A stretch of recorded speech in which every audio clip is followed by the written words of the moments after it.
नष्टप्रायेष्व भद्रेषु नित्यं भागवत सेवया भगवतीर्वुत्तम श्लोके भक्तिर्भवती नैष्टिकी कृष्णाय वासुदेवाय देवकीनन्दनाय च नन्दगोपकुमाराय गोविन्दाय नमो नमः। ओमज्ञानतिमिरन्दस्य ज्ञानाञ्जनशलाकया चक्षुरोन्मिलितं येन तस्मै श्रीगुरवे नमः। नमः ॐ विष्णुपादाय कृष्णप्रेष्ठाय भूतले श्रीमते भक्तिवेदान्त स्वामिन्निति नामिने।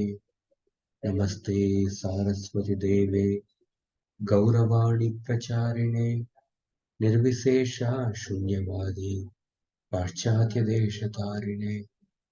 जय श्री कृष्ण चैतन्य प्रभु नित्यानंद श्री अद्वैत गदाधर श्रीवासादि गौर भक्तवृंद। हरे Krishna Krishna Krishna Hare Hare Hare Ram Ram Ram Hare Hare. Hare Krishna. So last week we completed till the 46th anuccheda. In the 46th anuccheda we discussed, although the Lord's body, although the Lord is invisible, but the Lord's body can be seen by His mercy. We discussed from King Nraga's prayers. 47th anuccheda, it's a little long anuccheda. We may take few sessions for it. So far we discussed how the Lord's form is not material. Now in this anuccheda, it is described that not only the Lord's form is not material, but even His name, His form, His actions, and His attributes, all these things are also not material. That is the theme of this anuccheda. So I'll read the Sanskrit. Atayeva tatra prakritani रूपादीनि nishidya anyani samprati padyante. What is the meaning? That having established that the Lord's Bhagavan's form is not material, now we will discuss that. Now we will discuss how the other features related to him, they are also not material. So Jiva Goswami quotes a verse from Gajendra's prayer. Na vidyate na vidyache yasya cha janma karma va nanamarupe gunadosha yeva va tatapi loka sambhavaya swamayaya tanyanukalam richati. Translation: Bhagavan has no birth. Na vidyate yasya cha janma karma va. He has no birth. Karma, he has no action. Na nama, he has no name. Rupa, he has no form. Guna dosha, he has no virtues or vices. Tatapi loka pyaya sambhavaya. However, 1 minute, did I start the recording? Yeah, it started only. However, for the purpose of tatapi loka yaya sambhavaya, for the purpose of creating and destroying the material world. Maintenance is not mentioned. We'll see, we'll discuss that later. For the purpose of creating and destroying this world, he accepts these perpetually. He accepts these means he accepts a birth, action, name, form, guna, dosha. He accepts these perpetually. Tatapi loka vyasambhavaya swamayaya tanyanukalam richati. He accepts these perpetually by his swamayaya, by his internal potency. So the meaning of the verses first further elaborated. Ayam arthaha. The meaning of the verses as follows. Avastantara praptir vikaraha.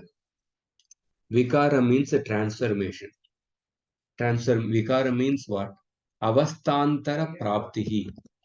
Basically, a change of a state is called a vikara. A change of state is called a transformation or vikara.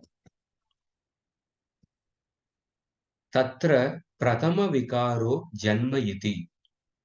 The first transformation is called as birth. Apurnasya nijapurtyartha cheshta karma iti. What is the definition of a karma? Apurnasya nijapurtyartha cheshta. A person feels incomplete, apurna. In order to feel some completeness, the action a person performs, that is called as karma. The effort an incomplete person makes to compensate for what is lacking, that is called as karma. A very specific definition of karma. Apurnasya nijapurtyartha cheshta karma iti. And then what is the definition of a nama? We use these names very easily, but a very specific definition is given. Manograhyasya vastuno vyavaharartham kenapi sanketitah shabdah nama iti. Something which we perceive in our mind, manograhyasya vastu. That which we perceive in our mind, in a practical vyavahara, in our dealings, in order to indicate that particular vastu which we perceive in our mind, the word which we use to indicate that vastu which is perceived in our mind, that word is called as nama. Sanketita means sanket karne ke liye, to indicate. Vyavahara artham, in a practical vyavahara. For that, whatever shabda which we use, the sound vibration which we use, that is called as a nama.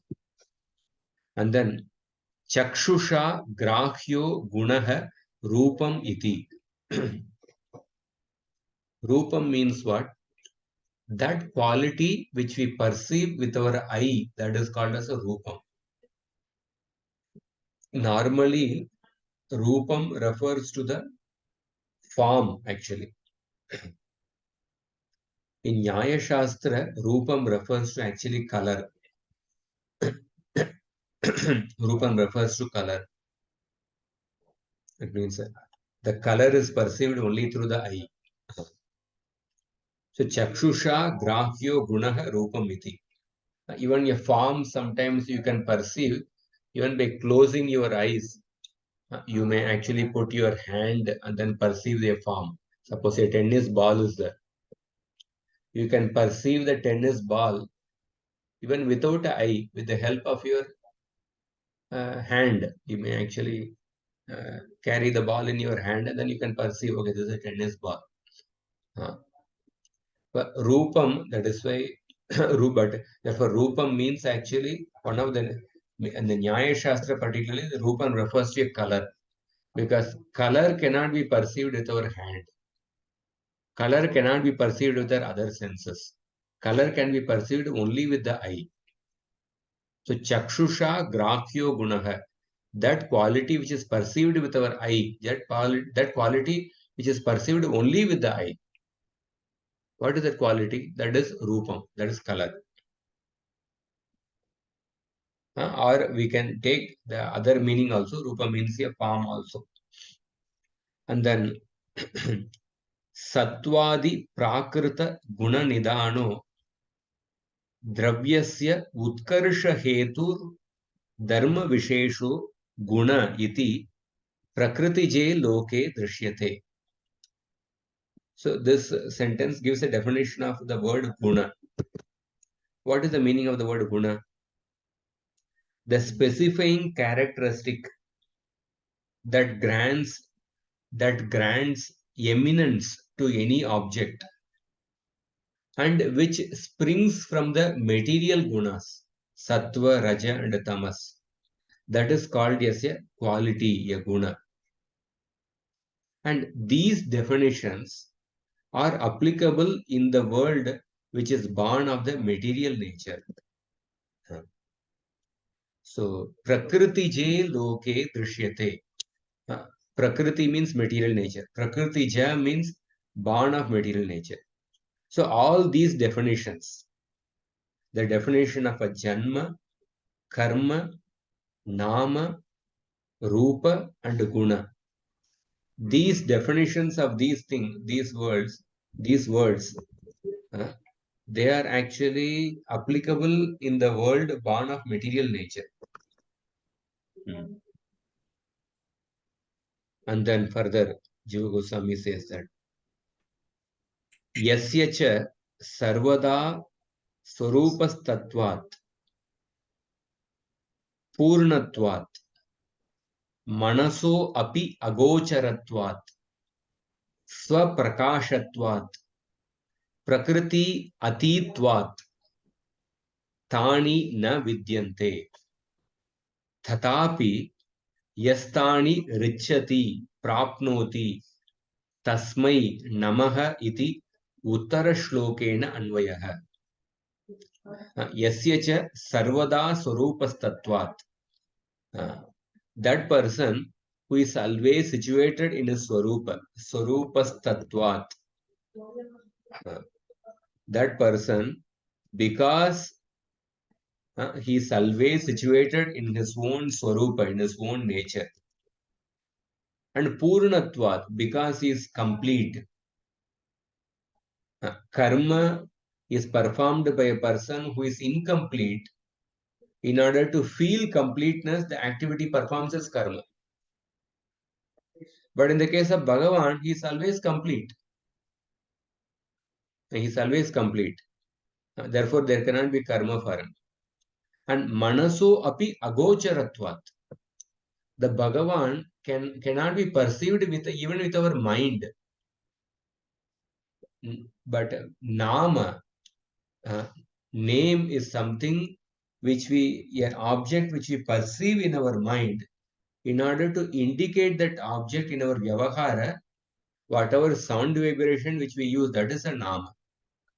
But in the case of Bhagavan, he is actually manaso api agocharatvat. He cannot be perceived even with our mind. And swaprakashatvat. Swaprakashatvat means he is self-luminous. In this world, any object or any color, in order to perceive that, we need certain external light source.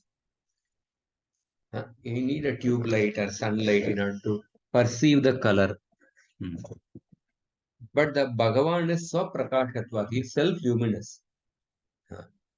And prakriti atitvat, he is beyond the material nature. And because of these reasons, tani na vidyante, that means because of these reasons, Bhagavan does not have janma, karma, nama, rupa and guna. But tata api, but still, yastani richati means prapnoti. But still, nevertheless, Bhagavan accepts them. That means he accepts a janma, he accepts a karma, he accepts a nama, he accepts a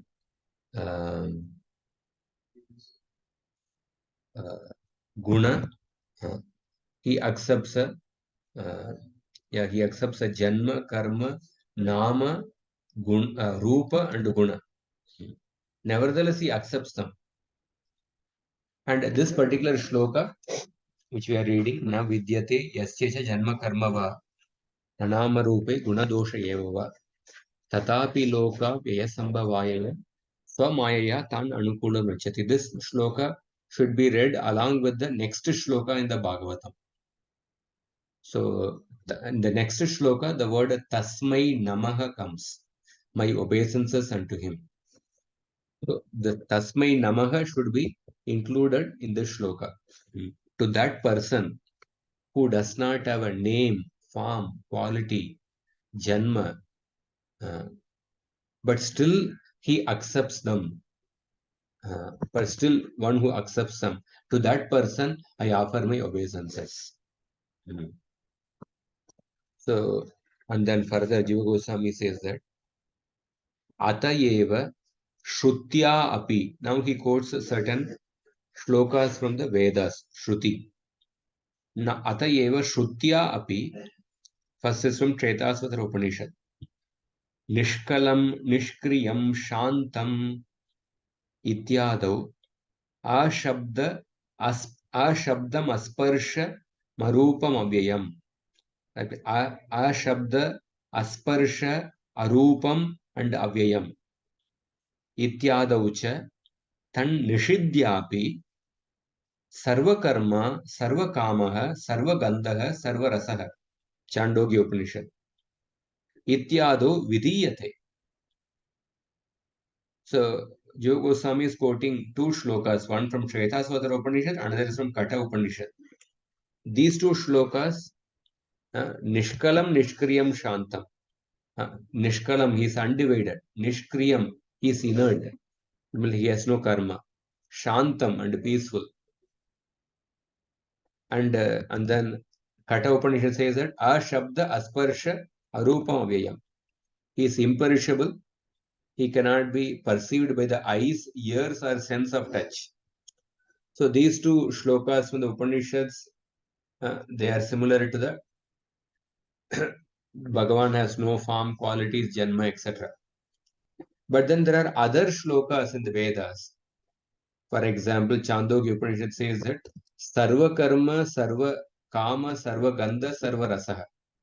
That means what? He performs Sarva Karma, all actions. Sarva Kama, he possesses all desires. Sarva Gandha, he has all fragrance. Sarva Rasaha, he possesses all taste. So you can see the contradiction between the shlokas. So, Guna Dosha iti aparamartatvad Guna eva dosha ityartaha. Tato Ruda doshastu sarvata na sambhavati ityeva iti vyajyate. What does this mean? The compound word Guna dosha. See in the main shloka, na vidyate yasya cha janma karma va nanama rupe guna dosha eva va. Guna dosha is a compound word. Compound word in Sanskrit is called as a samasa. The compound word guna dosha in the verse under discussion means that material virtues are considered defects in the transcendental Lord. Material virtues are considered defects in the transcendental Lord. This implies that conventional defects certainly do not exist in him. The conventional defects, they do not, guna dosha eva, conventional defects, they do not exist in the Supreme Lord. And this is further confirmed in the following verse from the Kurma Purana. Tatacha kaurme aishvarya yogat bhagavan viruddhartho vidiyate tatapi dosha parame naiva harya katanchana guna viruddha apitu samaharyascha sarvataha.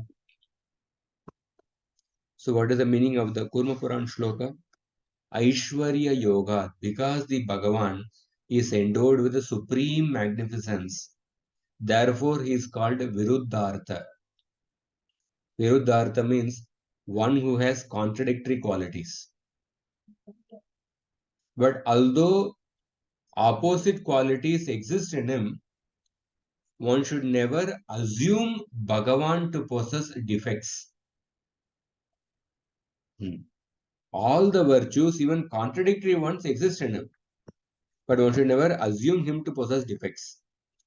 Guna viruddha api समाहार्याश्च सर्वतः तथापि दोषाः परमे नैवाहार्य कथंचन. Although contradictory qualities exist in him, but one should never think that he possesses defects. Further, this is confirmed in Chandogya Upanishad. Ayam Atma Apahata Papma Ityadya Shrutayascha. Chandogya Upanishad further says that Ayam Atma Apahata Papma. He is free from all the sin. And further, it is said that, again, Chandogya Upanishad, Yetam samyad vama ityachakshate Yetam sarvani vaman abhisamyanti Yesha uyeva vamanihi Yesha hi sarvani vamani nayati Yesha uyeva bhamanihi Yesha sarveshu vedeshu bhati. What is the meaning of this passage? This one is said to be the goal of all attractive things, because all attractive objects proceed towards him. He is certainly the most attractive. This one, Yesha means this one. This one is the bestower of the fruit of all the virtuous acts. This one alone is called the bestower of all the luster. And this one shines in all the Vedas. This is another Chandogya Upanishad verse. So if we see this shloka, Yetam samyad vama ityachakshate, Yetam sarvani. When we read this, this definitely indicates how the Bhagavan has qualities. He has attractive qualities. He is certainly the most attractive. He bestows the fruit of all the virtuous acts. That means it shows that he has qualities like compassion, and he is the bestower of all the luster. That means he himself must have luster. He himself must have some effulgence in color. So we can see again this passage from the Chandogya Upanishad. It talks about the qualities of the Lord, color of the Lord. Atayeva sarvagandha ityadau gandhadi shabdena saugandhadikam eva uchyate. So in the previous verse which was mentioned, sarva gandha, sarva karma, sarva rasa. So when it is mentioned sarva gandha, he possesses all the fragrances. By that, only the good fragrance are indicated. Saugandhadikam eva uchyate. Saugandha means a good fragrance. When it is mentioned that he has all fragrance, it should be taken to mean only pleasant fragrance. Because just now when we read the Chandogya Upanishad says that he is certainly the most attractive. So therefore, when we say he is certainly the most attractive, then definitely when we say that he possesses all the fragrances, that means he must be possessing only pleasant fragrances. He cannot possess any faulty dosha fragrance in him. He cannot possess any faults in him. And then further, Yadatu richati na anvayastu. So in the shloka we see na vidyate yasya cha janma karma va nanama rupe gunadosha eva va tatapi loka yaya sambhavayah swamayaya tan anukalam richati. Richati means accepts. So now he is explaining the word richati. Yada tu richati na anvayastu gunasya doshatvena Rupakam avivakshitam Shruti viruddhatvat paramartattvena eva pratipadayishyamanatvat cha. What is the meaning? When the verb richati, that means acquires, in the original verse, when this verb is linked to its subject, the subject of the verb is Bhagavan. And the subject of the verb is Bhagavan.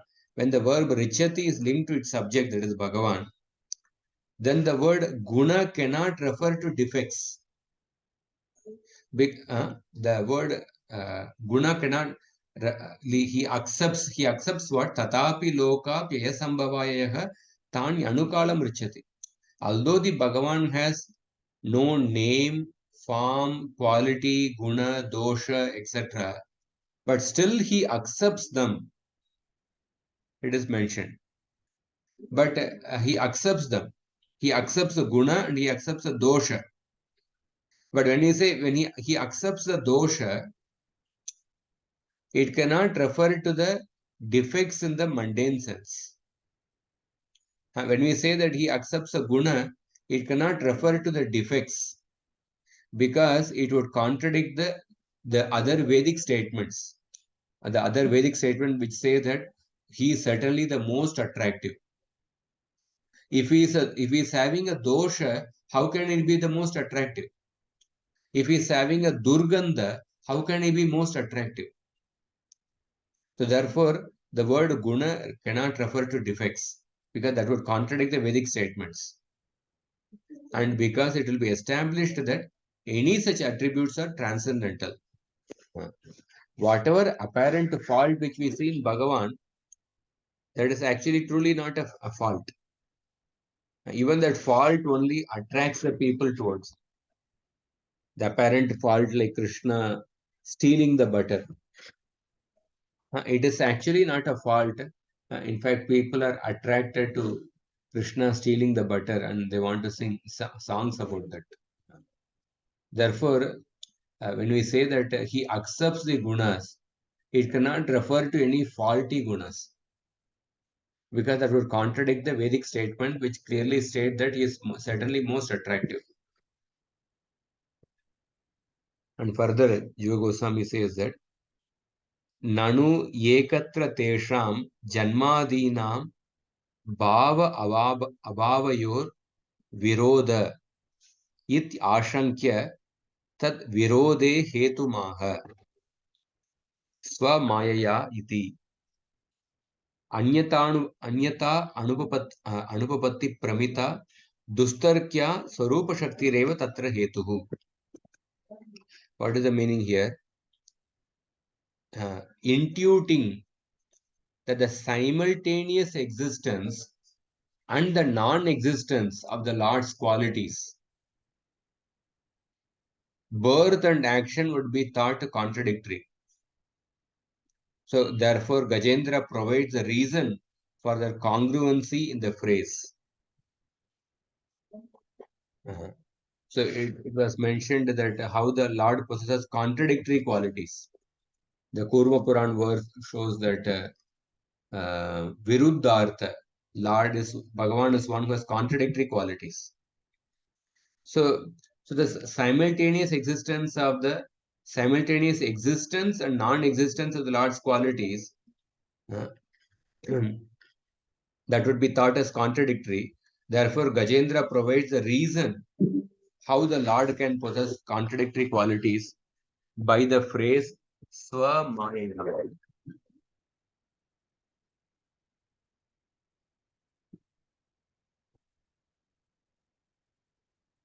So by the phrase Swamaya, he is giving the reason. Swamaya refers to his internal potency. And this internal potency, what is the nature of internal potency? Dustarkya, it surpasses all logic. And this internal potency can be understood only by presumption. Anyata anupapatti, it can be understood only by presumption. Anyata anupapatti means I gave this example previously also. It's like when we say Ravi does not eat in the daytime, but Ravi's weight is increasing. Then we understood, we have to understand these two statements by anyata anupapatti, or presumption. It means that basically we say that Ravi must be eating in the night time. And this is called anyata anupapatti. So similarly, the Lord possesses contradictory qualities, and how can it be possible? Because Lord has internal potency. So the word swamaya in the particular Bhagavatam verse, it refers to his internal potency, and the nature of internal potency is that it surpasses all logic. It is beyond our logic. And then further he says, Atayeva Swarupa Bhutatvena Tebhyah Prakritebhyo Vilakshanatvat Tan api na vidyanta iti cha vaktum na shakyata iti bhavaha. The import is that because Bhagavan's actions of birth and so on, they spring from his essential nature, that is Swarupa Shakti, and are thus diametrically opposed to their material counterparts, one cannot say that these names, actions, and so on do not exist in him. So, because Bhagavan's actions of birth, because Bhagavan's actions of birth, etc., they spring from his Swarupa Shakti, and their Swarupa Shakti is diametrically opposite to the material Shakti. So therefore, Bhagavan's birth, actions, etc., they are diametrically opposite to the material counterparts. One cannot say that these names, actions, and so on do not exist in him. So therefore, we say tatapi loka vyasambhavaya swamaya tan anukulam vrchati. Bhagavan accepts name, qualities, etc. But these name qualities are there, are situated, they are part of a Swarupa Shakti, internal energy. And then further, Jiva Goswami quotes the Shankaracharya's Bhashya and Vedanta Sutra.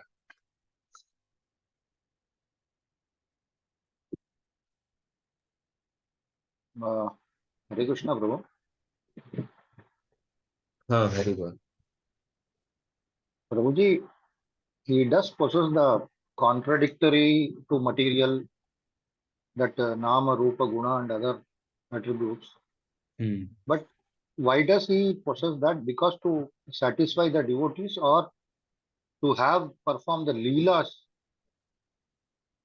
Because without that also he could have very well attracted everybody. He possessing all this Nama, Guna, Rupa, even birth also. Without that also he could have done it. But why did he has to do this contradictory activities? To perform the Leelas, he has to accept a name, form, quality, pastime. Any activity you have to perform, you have to accept a form, and that form will have a particular color.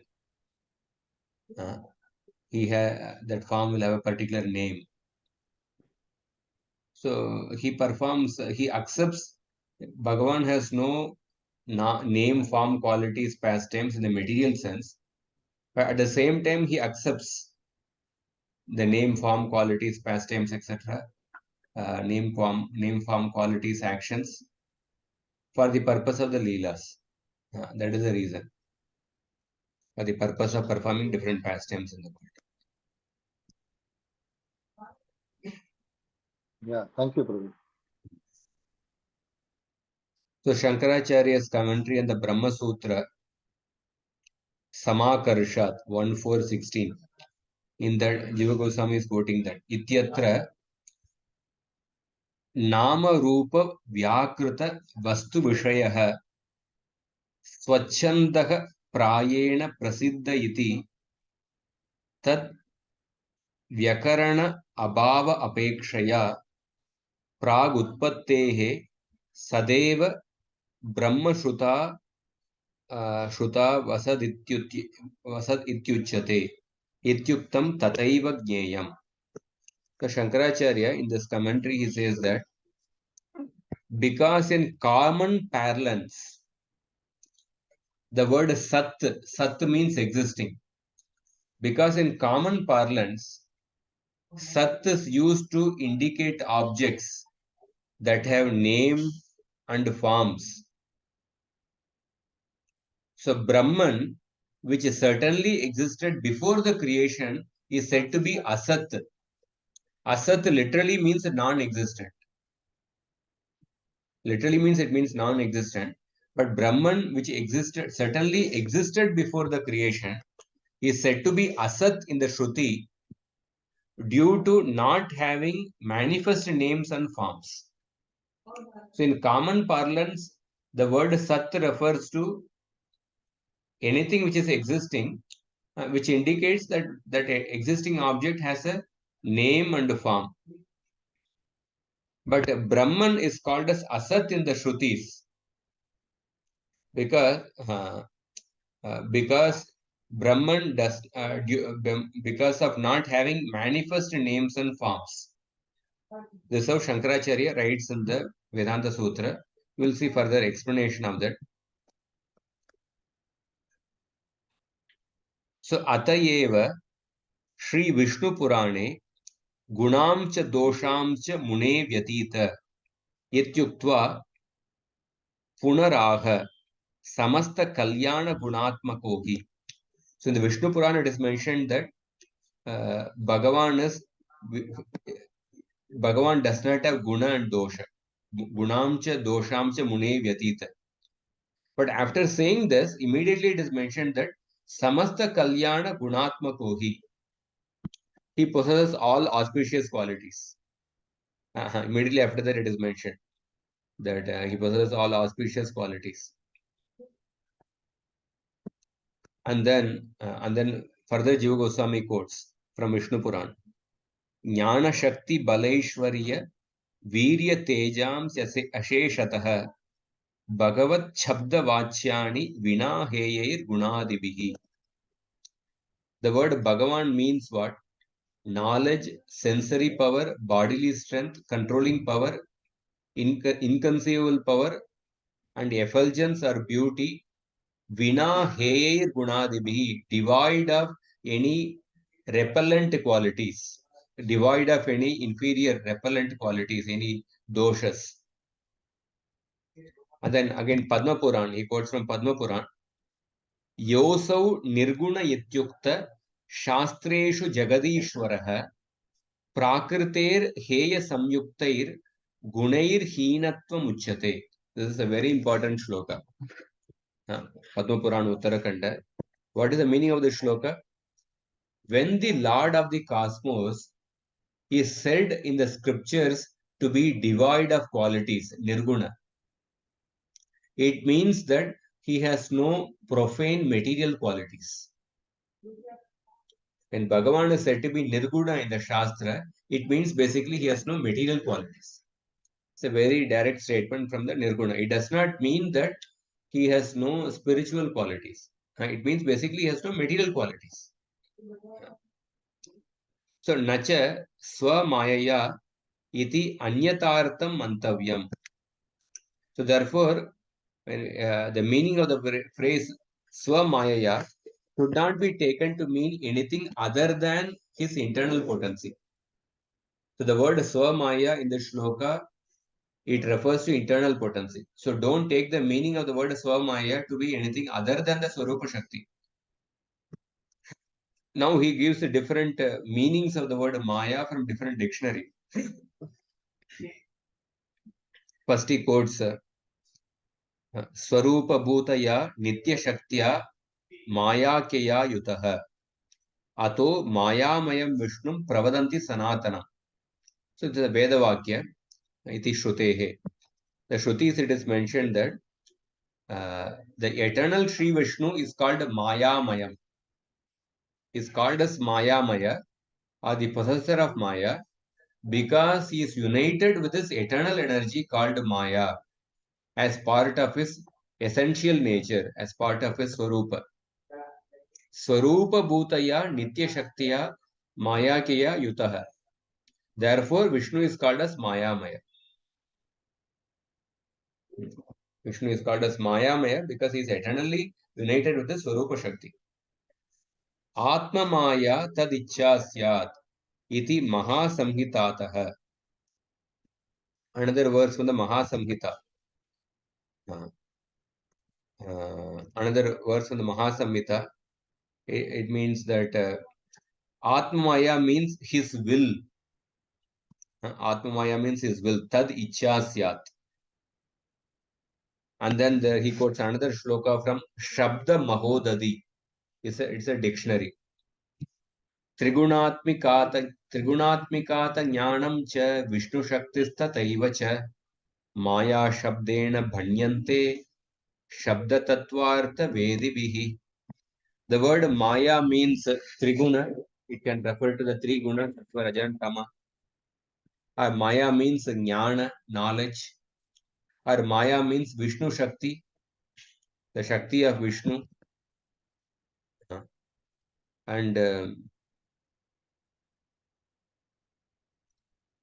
And Maya means the material nature.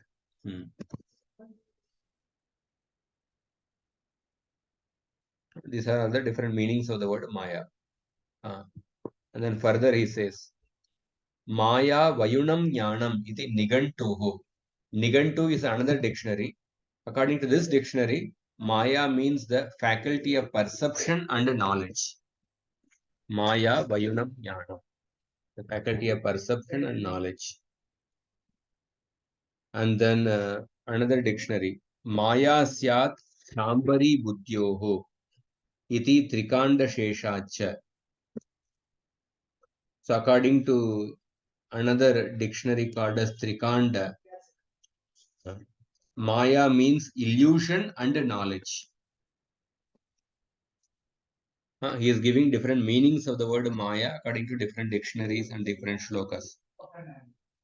And then further, Jiva Goswami is saying, Vishuddha Vijnanaganam Swasamstaya Samapta Sarvartamamoga Vanchitam Swatejasa Nitya Nivrittamaya Gunapravaham Bhagavantamīmahi.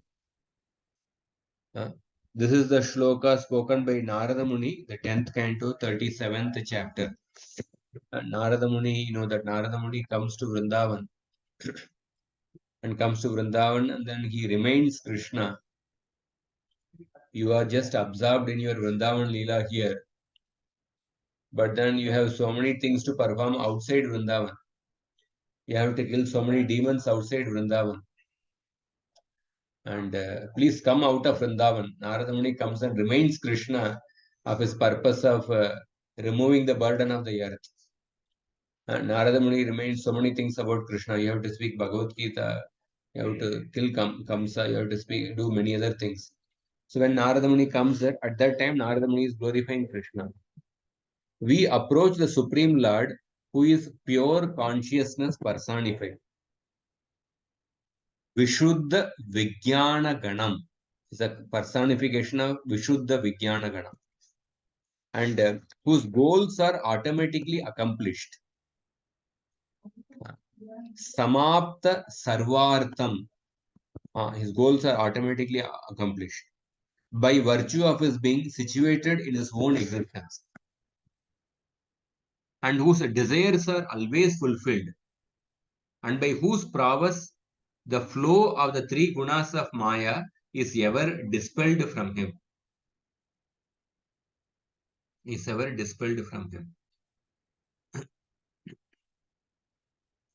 So this is the Jiva Goswami is quoting the shloka. Then further, he quotes. So why he is mentioning all these things is that the word Swa Mayaya in the shloka, it cannot refer to the normal material energy. It refers to his internal energy. For that, he is quoting different meanings of the word Maya. And then he is quoting this Narada Muni word spoken by Narada Muni to Krishna to show that the word Swa Maya in the Gajendra's prayer, it refers to his spiritual potency. It refers to his Swarupa Shakti. And then further he quotes Swasukha Nibrata. This is the 12th canto verse, 12.12.68. Swasukha Nibrata ityadi vaktu hridaya virodach ततः सर्वथा चित्शक्त्या इत्यर्थः अतः स्वामिभिरपि योगमाया शब्देन चित्शक्तिर्व्याख्याता. So this shloka in the 12th canto, why this verse is quoted is that suppose if he were to interpret the word Swamayaya, the Gajendra's prayer, in some other way apart from internal energy, any other explanation of the word Maya would negate the earlier statements and contradict the transcendental experience of the speaker of the Bhagavatam, Shukdev Goswami, who has been called as Swasukha Nibrata, who had been immersed in the transcendental bliss. So therefore, Swamayaya always means by his chit potency, conscious potency. So therefore, Sridhar Swami has explained the word Yogamaya as a chit or conscious potency. So therefore is confirming that if you were to interpret the word Swamaya in anything other than the internal potency, it would also contradict the experience of the speaker of the Shukdev Goswami, experience of the speaker of the Bhagavatam, which is Shukdev Goswami. Because Shukdev Goswami was already situated in the he was already an Atma Rama, he was already a liberated person. But still his heart became immersed in the transcendental bliss of hearing Bhagavatam. So that means Bhagavan is situated in his internal potency. You cannot interpret the word Swamaya as the external potency. Because Shukdev Goswami, who is situated in liberation, he cannot be immersed in the bliss of the external potency. He can be immersed only in the bliss of the internal potency. And then last point, Nanu prapnoti ityuktehe कदाचित् कत्वम् अपि अवगम्यते तत्र आह अणुकालं नित्यमेव प्राप्नोति कदाचिदपि न त्यजति इत्यर्थः त्यजति इत्यर्थः स्वरूपशक्ति प्रकाशित्वस्य नित्यत्वस्य च मितो हेतुमत्ता ज्ञेया. So whenever the word nanu comes, that means a doubt is raised. Somebody may raise a doubt. The word richati implies that the Lord's qualities are temporary. Richati means he acquires or he attains the qualities. That would indicate that Lord's qualities are temporary. But in answer, the word also says that anukalam. Anukalam means he attains them perpetually. That means he is never bereft of those qualities. So it should be understood that there is a relationship of cause and effect between the actions manifested by the internal energy and their eternal nature. So that means Bhagavan accepts Nama, Rupa, Guna, etc. eternally.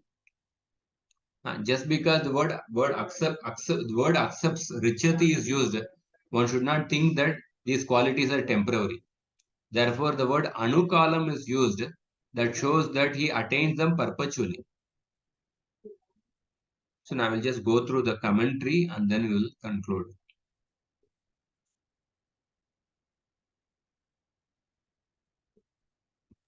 Prabhuji, this anukalam is used in this 12-12-68 or?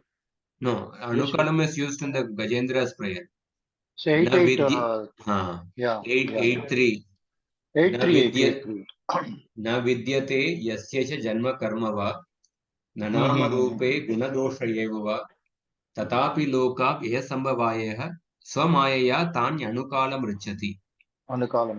Correct. Yes, correct. So let us go through the commentary. Many points have been explained, but I will see some are. So even though the Supreme Lord's name can be vibrated on the tongue, his form can be seen by his devotees. And although he engages in action like protecting his devotees, but his name, form, qualities are not material. So in order to establish this principle, he has already established how the Lord's form is not material, but in order to establish how his name, form and action are not material, Jiva Goswami is quoting the shloka from the Gajendra's prayer. So Gajendra says that Lord does not have name, form, qualities or good qualities or defects, nor does he take birth or engage in action. But although he accepts all these perpetually, anukalam richati, swamaya, through his maya. So both these statements appear contradictory. The first line says that he does not have name, form, quality, etc. The second line says that tatapi loka ye sambhavaya swamaya tan anukalam richati. He accepts them eternally. So this seems contradictory, therefore it requires explanation. So Gajendra's statement means that the Lord does not possess these qualities in the conventional material sense. He possesses these qualities in a transcendental sense. So our material body undergoes 6 changes. It takes birth, stays for some time, grows, ages, dwindles, and finally dies. So transformation means a change of state or an irreversible change. And birth is the first vikara, first transformation. So the body is composed of different material elements which combine together to form a material body according to the karma of the person. So the definition of the birth may vary according to different species of life. Somebody takes birth from a womb, somebody from a egg, somebody is born from a perspiration. But in this anuccheda, particularly the reference is to the human birth. According to the Nyaya Shastra, in the Nyaya Sutra, Vatsyayana Rishi gives a very specific definition of the birth. He says that the appearance of the body, senses, and cognitive awareness in a single conglomeration is called birth. Sharirendriya buddhinam nikaya vishishta pradurbhavaha. That means the moment of the living being's emergence from the womb as a unit is called birth. So, in this conglomeration referred to as the jiva, the conditioned being, the gross body is more temporary than the senses or mind. Gross body is temporary, but gross body is more temporary than the senses or the mind, because at the time of the death, gross body dies, but the subtle senses and the mind that still remains, that carries the soul from one gross body to another gross body. So therefore, gross body is more temporary than the senses or the mind. So gross body is destroyed at the time of the death, but the mind and senses are carried over to the next life. Krishna also mentions in the 15th chapter, 15.8. So, like one may say that the dead body, the eyes, ears are there. So what we see, eyes, ears, etc., they are not the actual senses. They are the seeds of the senses. The actual senses are subtle in nature, which cannot be perceived which cannot be perceived. So what we see, eye, it is the seat of the sense. But in the seat of the sense, there is a subtle sense organ, eye. What we see ear, it is actually the seat of the ear. Within that, there is a subtle sense organ, ear. which is called a Shrotrendriya. The senses are subtle, although residing within the gross body, they are beyond sense perception. And since the Lord never leaves his body, there is no possibility for him to take birth in the conventional sense. So far what he is explaining is that how the Lord has no birth. 1 minute.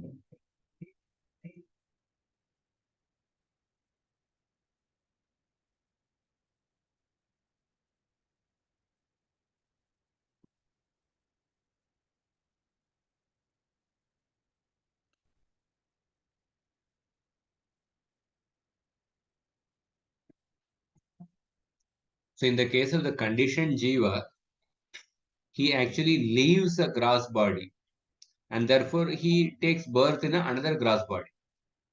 But in the case of the Bhagavan, he never leaves his body. He never leaves his body, and therefore there is no possibility for him to take birth in the conventional sense. But the conditioned living entity, he takes birth in another gross body. But the Bhagavan never leaves his body, therefore there is no possibility of taking birth. And then he explains how the Bhagavan has no karma.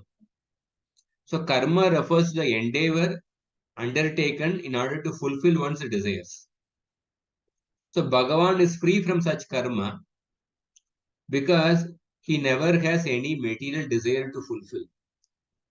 A conditioned soul feels he is incomplete, and in order to feel completeness, he wants to fulfill certain desire by accumulating certain object. But Bhagavan is free from such karma because he never has any material desire to fulfill. If he did, he could not justifiably be called Bhagavan. So therefore, he is free from karma. So according to the Mimamsakas, there are three types of karmas: Nitya karma, Naimittika karma, and Kamya karma. Nitya karma means a person which is supposed to perform every day. For example, a Brahmana should chant the Gayatri mantra every day. If a person fails to perform Nitya karma, what will be implicated in the sin? Naimittika karma means karmas which are performed occasionally. For example, there was a Chandra Grahana, Surya Grahana. Because these occasions, these incidents are occasional, therefore the karmas performed, the tarpana performed during those times, that is a Naimittika karma. And then there is Kamya karma, actions performed in order to fulfill a particular desire. So Bhagavan only makes the rules for Nitya karma, Naimittika karma, and Kamya karma. He makes the rules and he is beyond the rules. And he has no mundane desires to fulfill, and therefore he has no karma to perform. And Krishna mentions this in the Bhagavad Gita.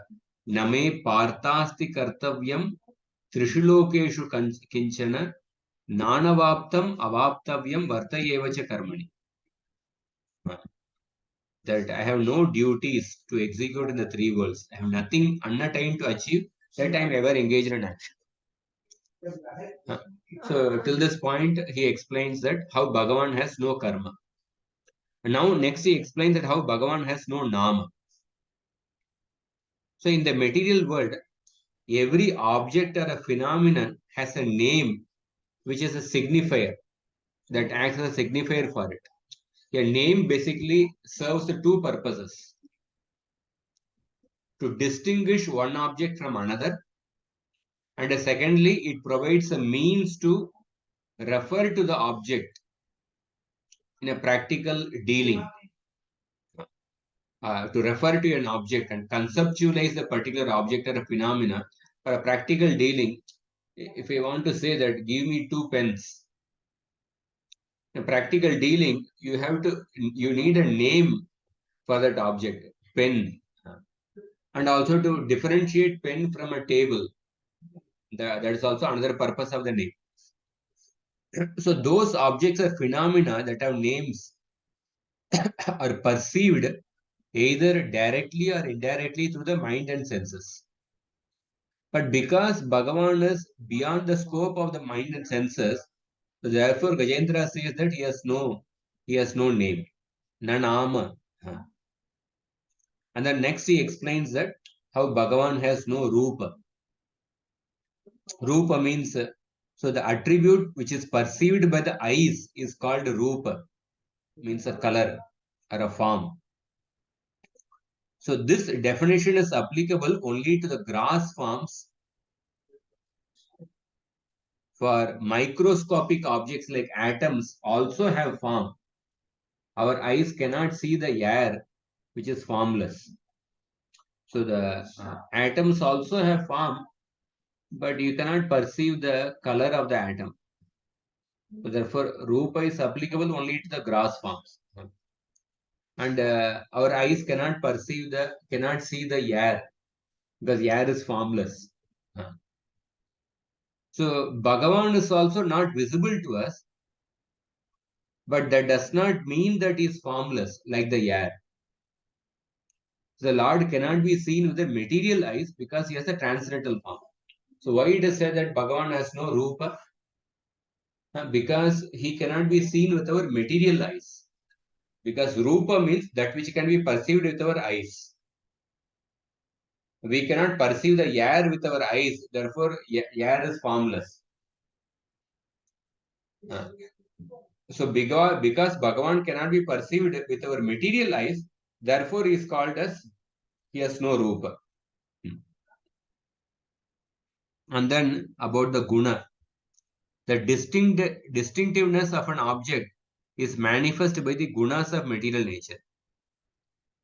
But because the Bhagavan is transcendental to the gunas, he is without material attributes. So in this way, Bhagavan does not have birth, janma, karma, nama, guna and dosha.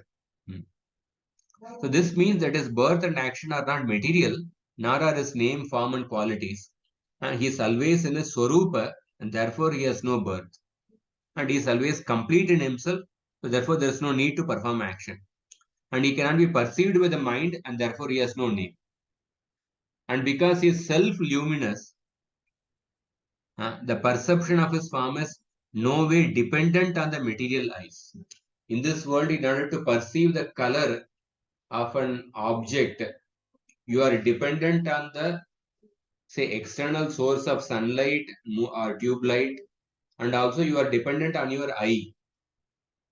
You are dependent on your eye. But Bhagavan is self-luminous. Because he is Swaprakasha, he is in no way dependent on the material eyes. Therefore, it is said that he has no Rupa. And this is the purport of the first half of the Gajendra's verse. And now the second half says that Tatapi Lokap Esambhavaya Swamayaya Tan Anukalam Richati. The Bhagavan accepts the name, form, and so on for the purpose of Tatapi Lokap Esambhavaya, for the purpose of creation and destruction. So this is a reference to the Gunavataras Brahma and Shiva.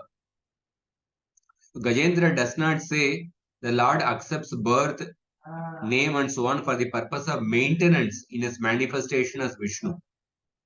Because Vishnu is not limited by Maya. Even though he conducts the function of regulating Sattva Guna and thus maintaining Maya, but Vishnu is not limited by Maya. Hence, the Supreme Person's birth as the son of Devaki and Vasudeva, his act of lifting Govardhan hill, his name Krishna, his form as a cowherd boy, his quality of beauty, and even his defects such as disobedience to his mother and breaking the yogurt pot, they are all transcendental. The word Sambhava, creation, and Apyaya, destruction, it can also refer to protecting the devotees and destroying the asuras. This is another meaning. So although Bhagavan is free from birth, karma and so on, but by his internal energy, he accepts them for this purpose. And this is confirmed in the Bhagavad Gita, Ajopisan Avyayatma, Bhutanam Vishwaropisan, Prakritim Swam Adhishtaya Sambhavam Atma Maya. And Krishna says that Yada Yada Hi Dharmasya Glanir Bhavati Bharata Abhyuttanam Dharmasya Tadatmanam Srijamyaham. I appear in every yuga to establish order in society. So the Vedas declare that the Lord has no name, form, or action, but they also state that he performs all action and has all names and desires. Sarva Gandha, Sarva Karma, Sarva Rasa. So Vedas are apaurushay, without human origin. That means Vedas are infallible. Vedas cannot be wrong. So the Lord has been shown to be transcendental to material nature. So these negative descriptions must be interpreted to mean that he has no material form, qualities, etc. If, for example, somebody from Italy is visiting Vrindavan and he says that in Vrindavan there is no food, does that mean that all the people in Vrindavan are starving? No. Vrindavan, yesterday I did Govardhan Parikrama in Vrindavan. After completing Govardhan Parikrama, I went with another devotee to Giriraj Mishtan Bhandar. There are so many nice foodstuffs are there. But suppose if a person from Italian is saying that there is no food in Vrindavan, what he is saying is that there is no Italian food in Vrindavan. He is not saying that there is no food at all. There is other type of Indian food in Vrindavan. Or suppose a person says that, suppose a person is sailing in a ship and he says in the middle of the water, suppose the the ship has the stock of the drinking water has got exhausted and the person says, oh, there is no water. So what does he mean? Actually, he's surrounded by water everywhere. So what he means is that there is no drinking water. Drinking water got exhausted. So similarly, when it is said that Bhagavan has no name, form, qualities, etc., at the same time it is mentioned that Sarva Karma, Sarva Rasa, etc., it means that Bhagavan has no material name, material form, material qualities. So Vedic scriptures, both material and spiritual birth, are referred to by the same terms. And this can mislead those unacquainted with the esoteric knowledge of transcendence.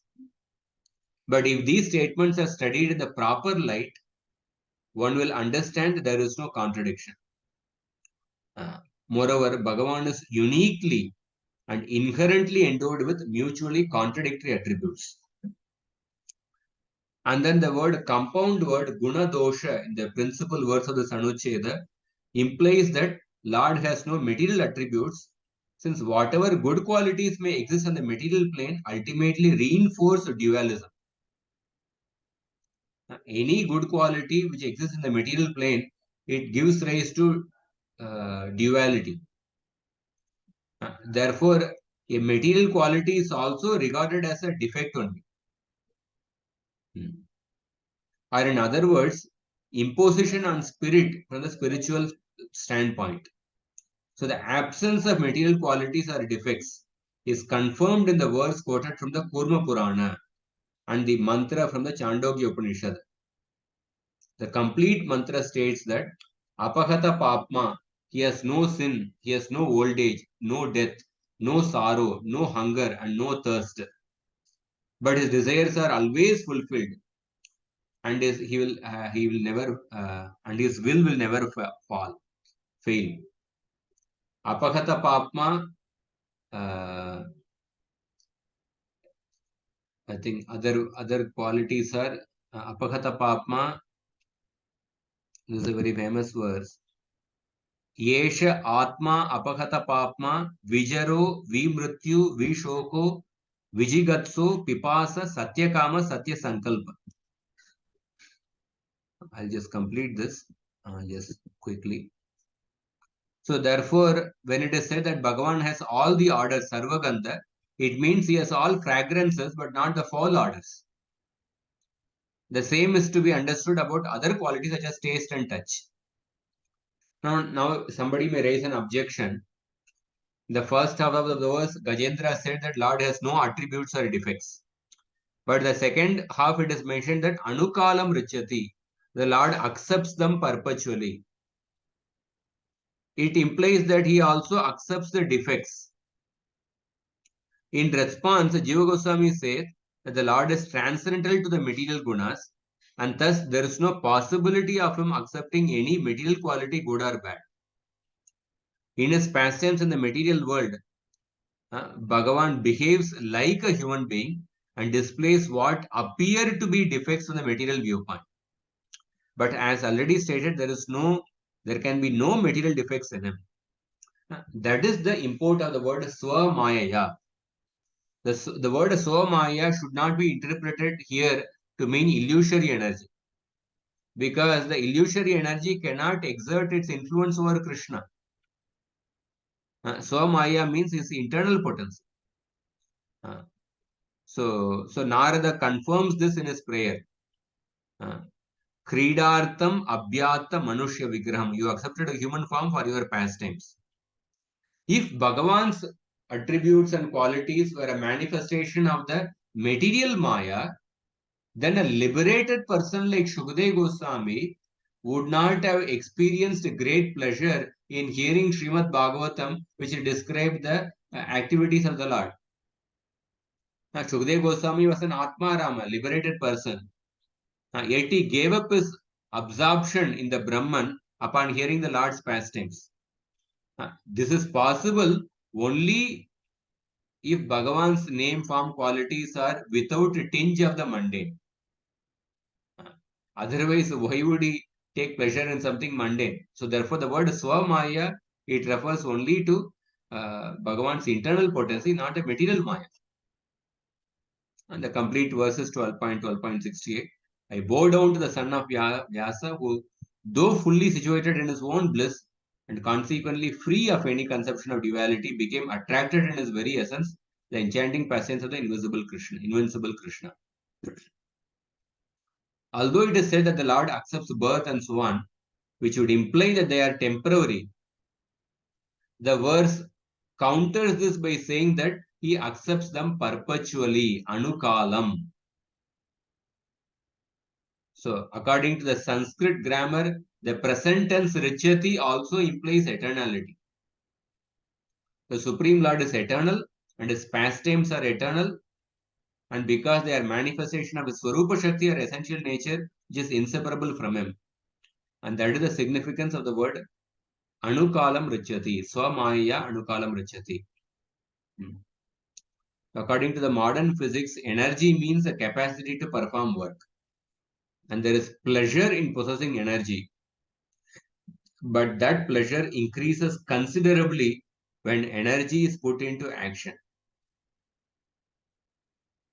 An energetic person does not feel complete if restricted from application of his power. Bhagavan has natural potencies that eternally reside within him. There is nothing that can restrict his will, and therefore he eternally performs pastimes. So all his actions are eternal and transcendental in nature. This is the first part of the anuccheda. There is much more in this anuccheda. 6 parts are there, which we'll continue to discuss in the next class.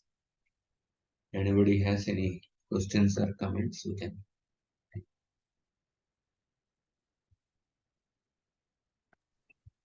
Hare Krishna, Prabhuji. Sorry, I know it's too late, but there's two things which came into my mind when yourself was speaking about this contradictory qualities. Like you mentioned about that Narad Muni comes to remind Krishna, that he has to perform his pastimes elsewhere now. So, and then there is the shloka in Bhagavad Gita that 8.9, he knows everything.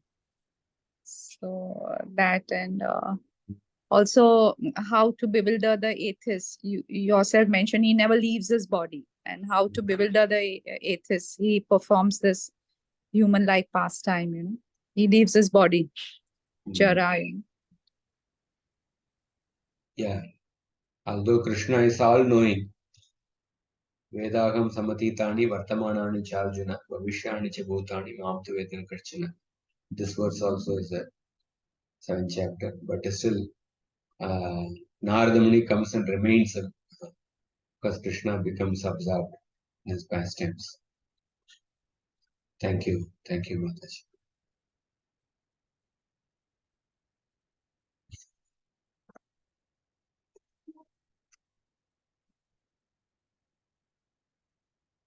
Any other further?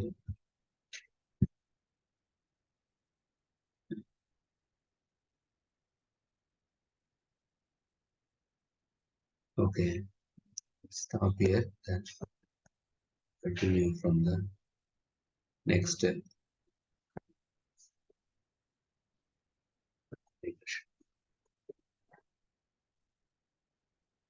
Krishna Bihari Prabhu.